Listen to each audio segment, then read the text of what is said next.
Hi అండి, అందరికీ నమస్కారం. మటన్ కర్రీ అంటే అందరూ చేస్తారు, కానీ ఈ రోజు నేను చూపించబోయే green chilli mutton gravy curry రుచి మాత్రం ఒక్కసారి తింటే అస్సలు మర్చిపోలేరు, అంత బాగుంటుంది.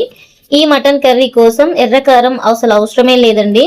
ఒక్కసారి ఈ green chilli mutton gravy curry try చేస్తే మళ్ళీ అదే రెసిపీ అడుగుతారు, అంత బాగుంటుంది. ఎలా చేయాలో వీడియోలో చూద్దాం. ముందుగా ఒక ఫ్లేవర్ఫుల్ గ్రీన్ మసాలా పేస్ట్ తయారు చేసుకుందాం. ఇందుకోసం నేను మిక్సీ జార్ లో కారానికి తగ్గట్టు పచ్చిమిర్చి తీసుకున్నాను. అలాగే హాఫ్ కప్పు వెల్లుల్లికి తగ్గట్టు అల్లం ముక్క వేసుకున్నానండి.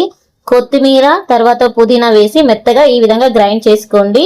ఈ ఒక్క పేస్ట్ వేయడం వల్ల మటన్ గ్రేవీకి సూపర్ టేస్ట్ రావడమే కాకుండా మంచి అరోమా అండ్ కలర్ కూడా వస్తుంది. కుక్కర్ స్టవ్ పై పెట్టుకుని అందులో 2 టేబుల్ స్పూన్ ఆయిల్ వేసుకున్నాను. కర్రీ తొందరగా కావాలన్నా, ముక్కలు మంచిగా ఉడకాలన్నా నేను కుక్కర్ నే వాడుతానండి. ఆయిల్ వేడెక్కిన తర్వాత వీడియోలో చూపిస్తున్న హోల్ గరం మసాలా వేసుకోవాలి. వెంటనే కట్ చేసిన పెద్ద ఆనియన్ ముక్కలు వేసుకొని బాగా ఫ్రై చేసుకోండి. ఇలా ఫ్రై అయిన తర్వాత మనం ముందే పేస్ట్ చేసి పెట్టుకున్నాం కదా, అది ఇందులో వేసుకొని ఒకసారి కలుపుకోవాలి. ఇప్పుడు 1 స్పూన్ సాల్ట్ అలాగే 1 స్పూన్ పసుపు వేసుకొని బాగా కలుపుకొని మూత పెట్టి ఆయిల్ బయటకు వచ్చేంత వరకు మంటను మీడియం ఫ్లేమ్ లో పెట్టుకుని ఫ్రై అవనివ్వండి. చూడండి, ఇలా ఆయిల్ బయటకు వచ్చేంత వరకు ఫ్రై అవ్వాలి. అప్పుడే మనం వేసిన పేస్ట్ లో ఉన్న పచ్చి వాసన అంతా పోయి మంచి టేస్ట్ వస్తుంది కర్రీకి. మనం ముందుగా కడుక్కున్న మటన్ ని ఇందులో వేసుకోండి. నేను తీసుకున్న మటన్ 1/2 kg కంటే కొంచెం ఎక్కువే ఉంటుందండి.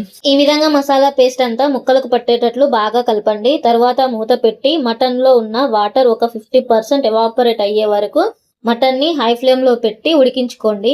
ఈ లోపు నేను 2 మీడియం సైజు టమాటోలను తీసుకున్నాను. అలాగే 6-7 జీడిపప్పులను మిక్సీలో వేసి బాగా గ్రైండ్ చేసి ఇలా పక్కన పెట్టుకున్నానండి.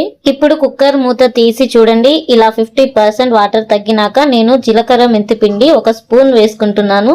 ఈ పొడి వల్ల మంచి టేస్ట్ వస్తుందండి కర్రీకి, అలాగే స్మెల్ కూడా చాలా బాగుంటుంది. మరొకసారి మూత పెట్టి ఒక 1 మినిట్ ఉడికించుకున్న తర్వాత మనం ముందే మిక్సీ పట్టుకున్న టమాటో జీడిపప్పు పేస్ట్ వేయండి. ఈ పేస్ట్ వల్ల కర్రీకి మంచి గ్రేవీని ఇవ్వడం కాకుండా రెస్టారెంట్ స్టైల్ రుచిని కూడా ఇస్తుంది. ఇప్పుడు మూత పెట్టి 1 మినిట్ ఉడకనివ్వండి. ఈ 1 మినిట్ ఉడికించడం వల్ల టమాటో జీడిపప్పు పేస్ట్ లో ఉన్న పచ్చి వాసన అంతా పోయి మంచి అరోమా వస్తుంది. ఇప్పుడు 1 స్పూన్ గరం మసాలా అలాగే 2 స్పూన్ల ధనియాల పౌడర్ వేసి బాగా కలుపుకున్న తరువాత ముక్కలు మునిగేంత వరకు వాటర్ వేయండి. అలాగే ఒక రెమ్మ కరివేపాకు వేసి మళ్ళొకసారి కలుపుకొని ఇప్పుడు రుచికి సరిపడా సాల్ట్ వేసి మూత పెట్టి 5 విజిల్స్ వచ్చే వరకు ఉడికించుకోండి. 5 విజిల్స్ తర్వాత కుక్కర్ మూత తీసి చూడండి, ముక్క ఎంత పర్ఫెక్ట్ గా ఉడికిందో. అంతే, ఇట్స్ డన్.